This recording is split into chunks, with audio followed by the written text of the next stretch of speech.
नमस्कार साथियों, बहुत बहुत स्वागत है आपका सुधा हिंदी क्लासेस में। आज की क्लास में हम द्विवेदी युग के अंतर्गत अयोध्या सिंह उपाध्याय हरिऔध का अध्ययन करेंगे और इनकी रचनाओं को देखेंगे। उन सभी तथ्यों को देखेंगे जो परीक्षाओं में पूछे जाते हैं। इस पूरी क्लास से ऐसा कोई भी तथ्य बाहर नहीं जाएगा जिससे परीक्षा में प्रश्न आ जाए। सभी इसी क्लास के अंदर से ही आएंगे, तो क्लास को पूरा देखिएगा। ये क्लास आप सभी के लिए बहुत ही महत्वपूर्ण क्लास है। अयोध्या सिंह उपाध्याय का जन्म 1865 ईस्वी में निजामाबाद आजमगढ़ में हुआ था। निधन की बात करें तो इनका निधन 1947 ईस्वी में हो गया था। इनके पिता का नाम भोला सिंह था और इनकी माता का नाम रुक्मणी देवी था।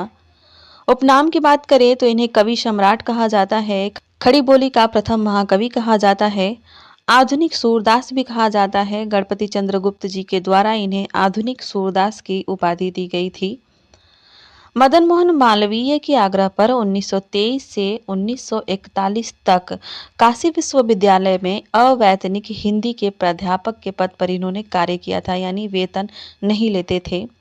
रचनाओं की बात करते हैं। सबसे पहले इनकी कृष्ण भक्ति से संबंधित यानी कृष्ण से संबंधित रचनाओं को देखते हैं, जिनमें 4 रचनाएं आती हैं। कृष्ण शतक है 1882 ईस्वी में, यह एक खंड काव्य है। प्रद्युम्न विजय जो कि इनका एक नाटक है, 1893 ईस्वी में है। रुक्मणी परिणय जो कि इनका एक नाटक है, 1894 ईस्वी में है। और प्रिय प्रवास 1914 ईस्वी में है, महाकाव्य है। बात करते हैं इनकी काव्य रचनाओं की। सभी काव्य रचनाओं को देख लेंगे, एक ही जगह पर सभी हैं और क्रम से हैं, तो आपको कहीं और जाने की ज़रूरत नहीं पड़ेगी। यहीं से इन सभी रचनाओं को आप लोग याद कर सकते हैं। काव्य रचनाओं में है रसिक रहस्य 1899 ईस्वी, प्रेमांबु वारिधि 1900 ईस्वी, प्रेम प्रपंच 1900 ईस्वी, प्रेमांबु श्रवण 1901 ईस्वी, प्रेमांबु प्रवाह 1901 ईस्वी में ही है, प्रेम पुष्पहार 1904 ईस्वी में है, उद्बोधन 1906 ईस्वी में है, काव्योपवन 1909 ईस्वी में है, कर्मवीर 1916 ईस्वी में है, ऋतु मुकुर 1917 ईस्वी में है। मुकुर का अर्थ दर्पण होता है। चुभते चौपदे 1924 ईस्वी में है। इनकी और भी रचनाएं हैं, जैसे कि पद्य प्रसून है 1925 ईस्वी में, पद्य प्रबोध है 1927 ईस्वी में, बोलचाल है 1928 ईस्वी में, रस कलश है 1931 ईस्वी में, चोखे चौपदे हैं 1932 ईस्वी में। रस कलश और चोखे चौपदे बहुत ही इंपॉर्टेंट रचनाएं हैं। इनको और इनके सन को जरूर याद रखिएगा। फूल पत्ता है 1935 ईस्वी में, ग्राम गीत है 1938 ईस्वी में, कल्पलता 1937 ईस्वी और पारिजात है 1937 ईस्वी में। पारिजात एक दार्शनिक रचना है जिसमें दृश्य जगत, अंतर जगत, सांसारिक प्रपंचों का चित्रण मिलता है और इसकी समानता जो है कामायनी से भी की जाती है। और रचनाओं में है बाल कवितावली 1939 ईस्वी में है, हरिऔध सतसई 1940 ईस्वी में है, मर्मस्पर्श है 1952 ईस्वी में और वैदेही वनवास 1940 इसका रचना काल है। उपन्यासों की बात करें तो इनके उपन्यास हैं प्रेम कांता 1894 ईस्वी में है, ठेठ हिंदी का ठाठ 1899 ईस्वी में है और अधिकला फूल 1907 ईस्वी में है। ये इनके तीनों उपन्यास मौलिक उपन्यास हैं। एक इनका उपन्यास है वेनिस का बाका 1910 ईस्वी में है, जो कि मर्चेंट ऑफ वेनिस जो शेक्सपियर का उपन्यास है उसका अनुदित उपन्यास यह है। बात करते हैं आलोचना संबंधी रचना की, तो इनकी आलोचना संबंधी एक रचना है हिंदी भाषा और साहित्य का विकास 1930 ईस्वी में। आगे बढ़ते हैं और इनकी रचनाओं के वर्ण विषय की बात कर लेते हैं, जो मुख्य रचनाएं हैं। जैसे कि इनकी एक रचना है प्रिय प्रवास, बहुत ही महत्वपूर्ण रचना है 1914 ईस्वी में और यह खड़ी बोली हिंदी का प्रथम महाकाव्य है, बहुत ही महत्वपूर्ण है। इससे परीक्षाओं में प्रश्न पूछे जाते हैं।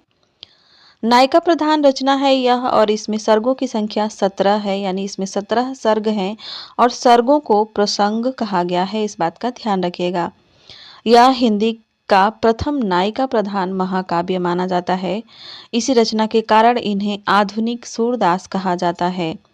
वाणिक छंद में रचित यह रचना है और इसमें मंगलाचरण नहीं हुआ है।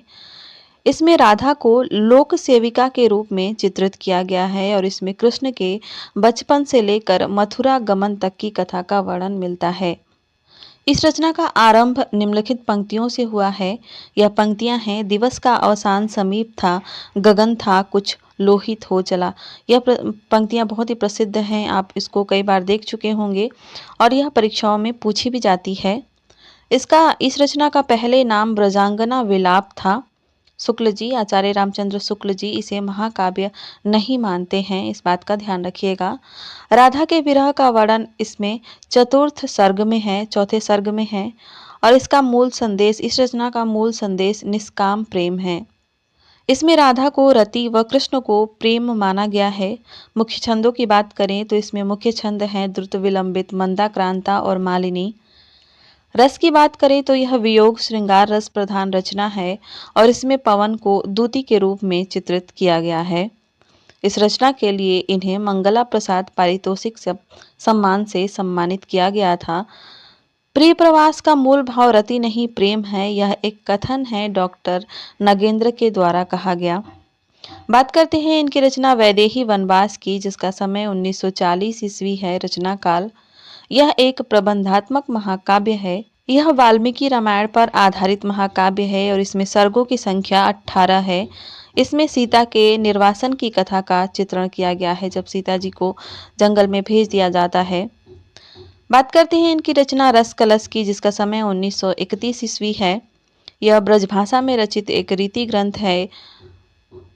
इसमें नायिका भेद और सट ऋतु वर्णन भी मिलता है। नई तरह की नायिकाओं की कल्पना इसमें इन्होंने की है, जैसे कि पति प्रेमिका, लोक सेविका, राष्ट्र सेविका, स्वाभिमानिनी इत्यादि नई तरह की नायिकाओं की कल्पना इनके द्वारा की गई है रस कलश रचना में। चुभते चौपदे, चोखे चौपदे, ये जो दोनों रचनाएं हैं यह व्यंग प्रधान मुक्तक रचनाएं हैं और इसमें बोल चाल और मुहावरों का प्रयोग अत्यधिक मिलता है। इनकी एक और रचना है हरिऔध सतसई, जिसमें 613 पद हैं और भक्ति व नीति से संबंधी पद मिलेंगे। ये भारतेंदु युग, द्विवेदी युग व छायावादी युगों में रचना करने वाले माने जाते हैं और इन्हें द्विवेदी युग और छायावादी युग की योजक कड़ी कहा जाता है। नंद दुलारे वाजपेयी ने ऐसा कहा है, इन्हें द्विवेदी युग और छायावादी युग के बीच की योजक कड़ी नंद दुलारे वाजपेयी के द्वारा इनको कहा गया है। तो यह थी आज की क्लास, कैसी लगी कमेंट करके ज़रूर बताइएगा और ये क्लास आप लोगों के लिए बहुत ही महत्वपूर्ण है। क्लास को पूरा देखिएगा, इनकी रचनाओं को याद करिएगा और उनके सन को याद करिएगा। धन्यवाद, मिलते हैं अगली वीडियो में।